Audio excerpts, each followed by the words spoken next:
Bom dia, está começando o AgroBand, as notícias do campo e a previsão completa do tempo para início da semana.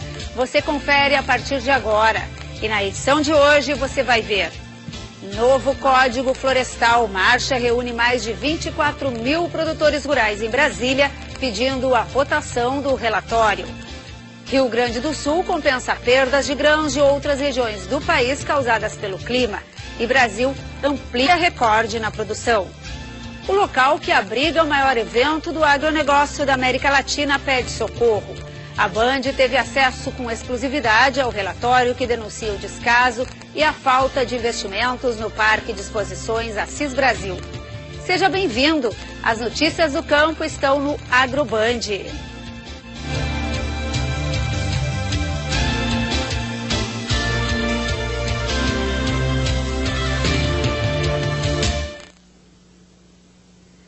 Começamos o AgroBand de hoje com uma boa notícia. O bicho-papão do Laninha não fez o estrago previsto na safra gaúcha de grãos, que atinge recorde e compensa perdas na produção de soja no centro-oeste devido ao excesso de chuva naquela região.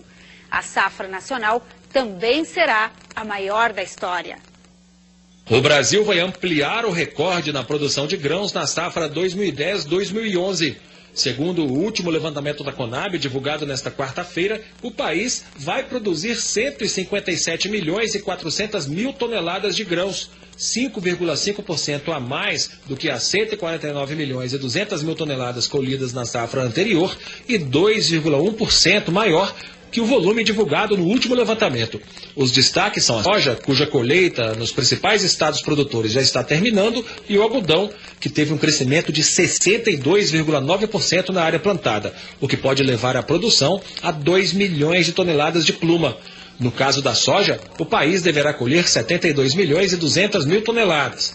Segundo a Conab, o recorde na safra de grãos pode crescer ainda mais. O gerente de avaliação de safras da autarquia, Carlos Roberto Bestetti, informa que alguns estados como Bahia, Piauí e Maranhão ainda estão longe de finalizar a colheita e a expectativa é de boa produtividade. É a confirmação daquelas questões que ainda estão pendentes em relação ao levantamento anterior, que era a confirmação da produção da soja no Rio Grande do Sul e também a grande produtividade do arroz daquele estado. O arroz lá está colhendo a maioria dos produtores com mais de 8 mil quilos. Na média nós estamos com 7.600 quilos por hectare. Isso vai ser uma produção recorde no Rio Grande do Sul. O gerente da Conab destaca ainda os bons preços nesta safra para alguns produtos, como soja, algodão e milho. A safra gaúcha será de 27 milhões e 400 mil toneladas, com destaque para a soja, com 10 milhões e 600 mil toneladas. Seguida do arroz, com 8 milhões e 800 mil toneladas, e do milho, com 5 milhões e 600 mil toneladas. Ao mesmo tempo em que os gaúchos comemoram a boa safra, enfrentam o agravamento na falta de caminhões para transportar os grãos e armazéns para guardar o produto. E para conversar sobre o déficit de caminhões para carregar a safra, está aqui no estúdio o presidente do Sindicato dos Transportadores de Carga do Estado, José Carlos Silvano.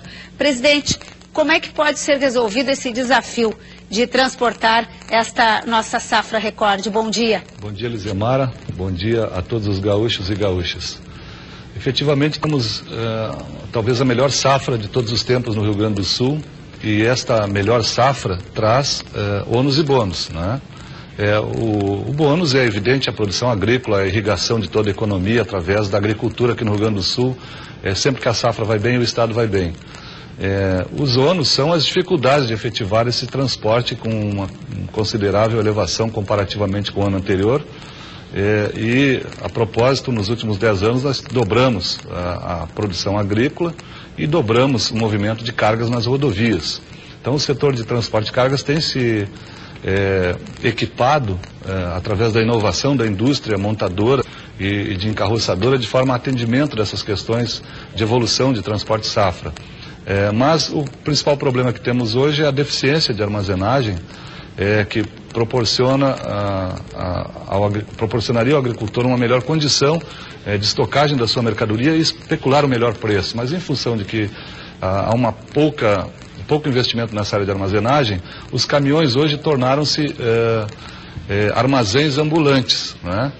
De forma que, na falta de armazenagem, o caminhão é que presta esse serviço à economia gaúcha e brasileira. Acaba ficando dias parado, às vezes, na beira da rodovia, esperando para descarregar. E muitas vezes sem a remuneração devida. Embora a Lei 11.442 determine um tempo de descarga no destino, após 5 horas um valor de remuneração do caminhão, isso não acontece.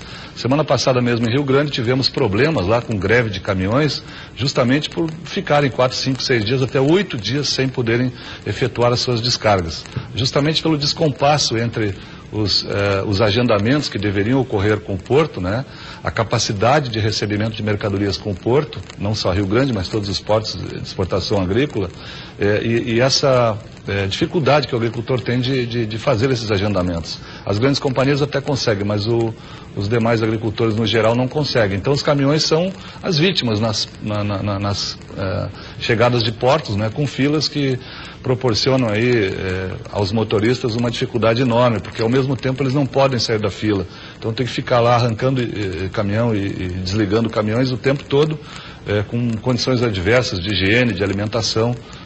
Isso é notório e realmente é um grande problema que o setor de transportes tem. E isso acaba aumentando muito também o custo do produto. Claro, que a ociosidade nos caminhões, né, o tempo é fator decisivo no custo logístico.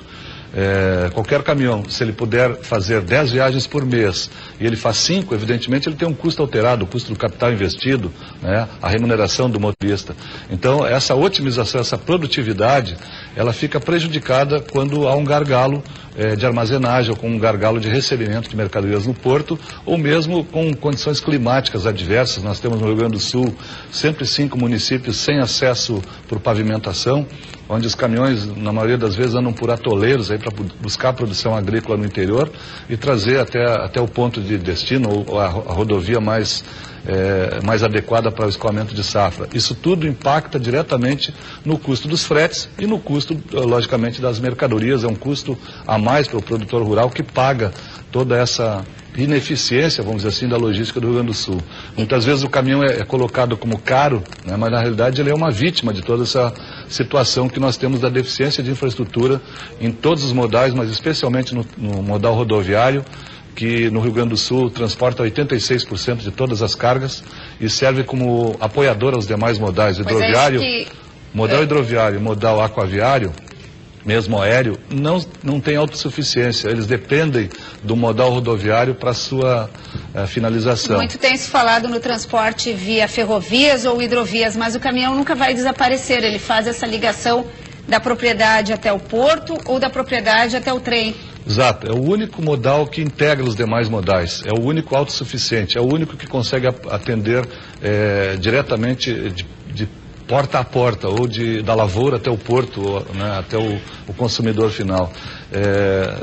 Realmente, no Brasil, cresceu muito o transporte rodoviário, e no mundo todo nós temos estatísticas, o transporte rodoviário continua hegemônico e crescendo.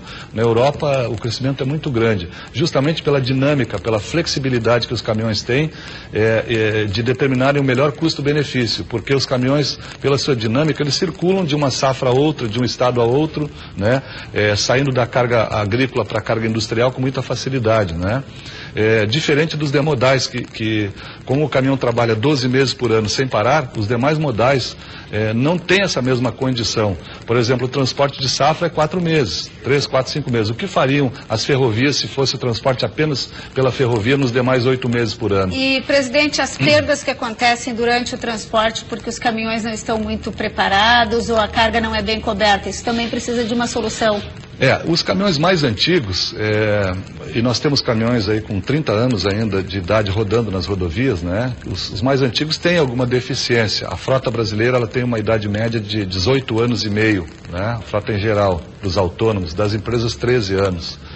Então, realmente, a frota mais antiga tem esse problema de alguma perda de mercadoria nas estradas. Mas a frota mais nova, e tem uma expressiva melhoria nesse quesito, né, em função do PSI, o Plano de Investimento do Governo Federal, que proporcionou, inclusive o ano passado, um advento de novos 160 mil caminhões no Brasil. Esse ano deveremos ter novos 160 mil caminhões com novas carrocerias que não provocam danos ao pavimento e não tem perda de safra nas estradas. Muito da perda de safra é também pela própria queda da mercadoria, que é inerente à queda de peso na mercadoria. Então, como um caminhão às vezes fica 8 dias num porto, evidentemente que há uma perda, né, na soja, por exemplo, em peso. E se acusa o caminhão de perder essa mercadoria na estrada, quando na realidade o tempo parado no sol, na intempérie, proporciona essa queda de peso. Queda de peso. Muito obrigado, presidente do SETSERGS, que conversou aqui conosco sobre esse transporte de carga, solução para esses problemas. Um bom dia, muito obrigado. Muito obrigado pela oportunidade de dirigir a palavra a todos.